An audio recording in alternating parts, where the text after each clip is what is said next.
well, Habib himself personally in the UFC and Big Bellator, I think this year he's like, him working the corners, he's like 8-0, Wow. 7-0, 8-0. He hasn't lost, bro. Wow. He's had nothing but wins. I mean, Undefeated as a corner, man. Jesus. I've had losses, with some of my other guys, Yeah. but I can honestly say that my last loss that I had was someone that I actually worked with one-on-one with the mitts, was DC and Miocic. That's the last loss I had.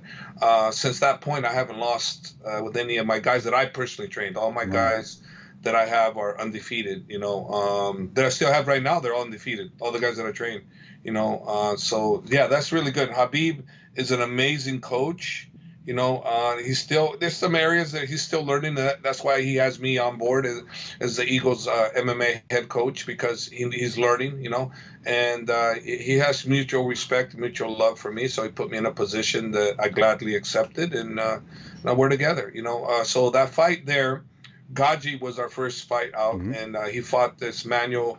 I know, is it Manuel Moro? Daniel I'm not Muro, sure the right? name, yeah. I forgot the guy's name. It is Muro, the guy, Muro, Muro. And really, really tough guy. Real tough guy.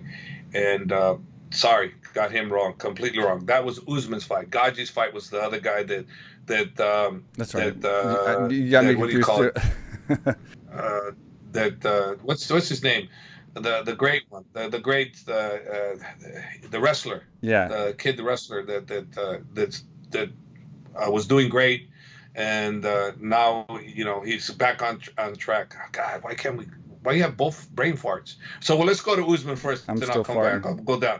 So Usman fought this Moro kid, and I knew who's tough how as shit. good Usman looked. I know he's super tough, super tough, and I knew how good he was. And the game plan with him was do whatever you want. I told him you're gonna be spectacular, so whatever you want to do, go and do it. So he wanted to show people he had a ground game, and he wanted to show people he had a stand-up game, which everybody kind of knew he already did, but nobody really saw his ground game. So he showed a great ground game, and he capped it off with a great knee that hit him upper part of the chest. Right. It was a beautiful knee. And we saw his opponent in the elevator, and he said that, man, he goes, I didn't realize how handicapped I was because I couldn't do anything to you. He didn't say the words handicap, but he said I couldn't do anything. You were ahead of me every department. I couldn't do nothing. I felt helpless. And he didn't say helpless either, but I'm just using my reference. I got you. So he did that situation there, and he's good on the mic. Usman's good on the mic, and he's learning the English. He's getting better at it. So he did fantastic there. I was very proud of him. And then we got Islam Mabadov, who's now 20-1, and he fought the former champ, whose only loss before that Chandler was to Michael Chandler. Mm-hmm. He only lost to Michael Chandler in a title fight, and then on the rematch, he Ben Primus, right? He basically took the title from Chandler. Chandler in the rematch got him back. So Chandler was the only one that had beaten this kid up to that point. And Islam showed what a superior ground game he has, and nobody expected. I shouldn't say nobody, because a lot of people know how good Habib is on the ground. The whole team, they're all good on the ground. Right. That's one thing. The one thing that people, I guess, are getting to understand now, they're good strikers too. Yeah. So Islam showed he could strike too, and but the game was mostly on the ground. It was not an exciting fight at all, but it was a fight that really you have to ask yourself. The judging has to change, because there should in no way have been a split decision. Yeah. It was clearly Islam's fight.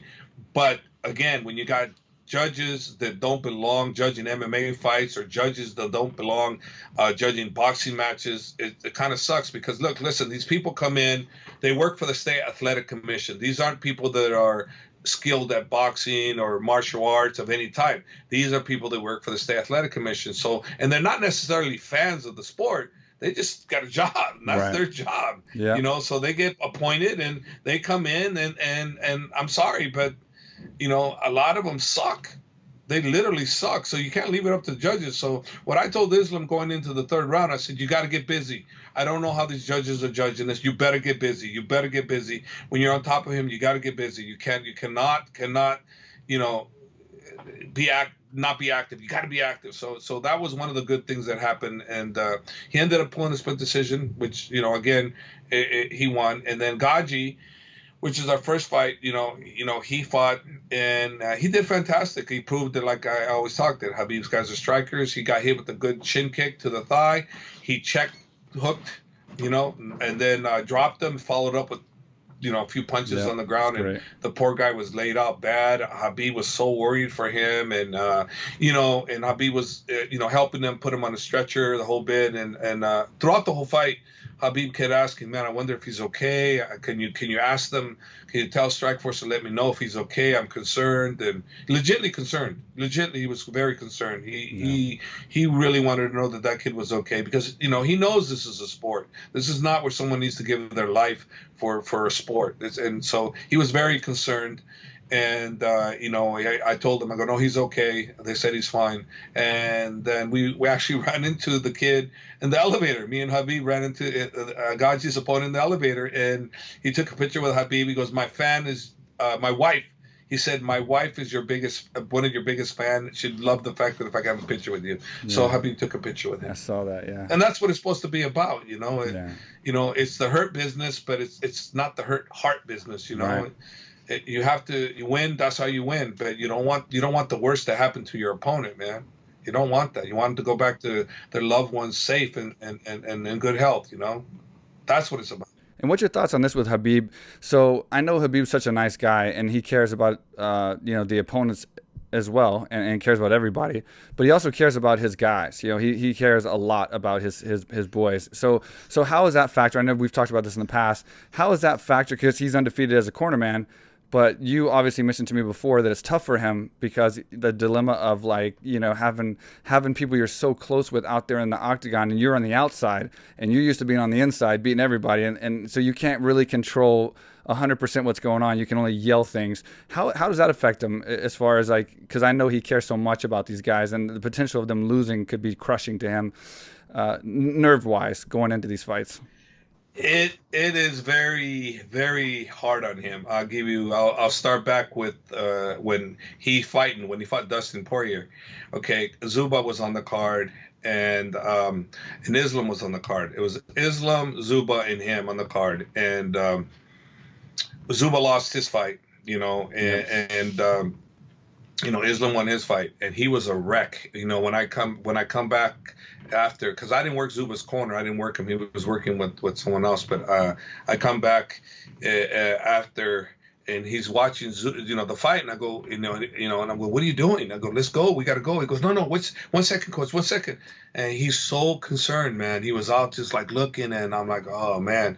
And then after that, he talked about how he doesn't want to fight with his teammates because he's too worried about them, right? He talks like that. I don't want to fight my teammates. I'm too concerned. And all of a sudden, here we go again when he fought Justin Gaethje, and it was kind of almost the same scenario, not quite, but almost, and he was again concerned, and it's like, you need to focus on your fight. Wait a minute, am I messing up there? Who fought under the Gaethje fight that was with us, Team Eagle? There was somebody, right? Was it everyone? Because I had them all on my podcast. So we had Umar, we had Usman, we had Khabib, we had Islam was supposed to fight, but it got canceled. Islam Umar fought, right? Umar fought, Usman fought, and who else?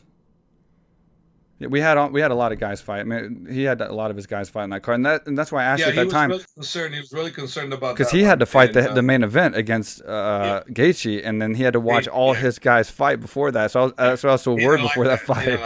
I had all those guys, including Khabib, on my podcast right before that fight that week, actually, and that was. I don't think you had Tahir on there because Tahir got the mumps. Khabib gave the mumps to everybody, so a lot of guys got canceled out. We have to look back, bro, because I think we're getting old, or I'm getting old because I'm forgetting. But regardless, it's really hard on him. And during this last week's the Bellator event with Islam's fight, I'm telling, because those guys, they're used to listening to the Russian language, so I'm telling Khabib, tell him this. And Khabib's like this, just like this, his head down. He goes, Coach, I cannot talk.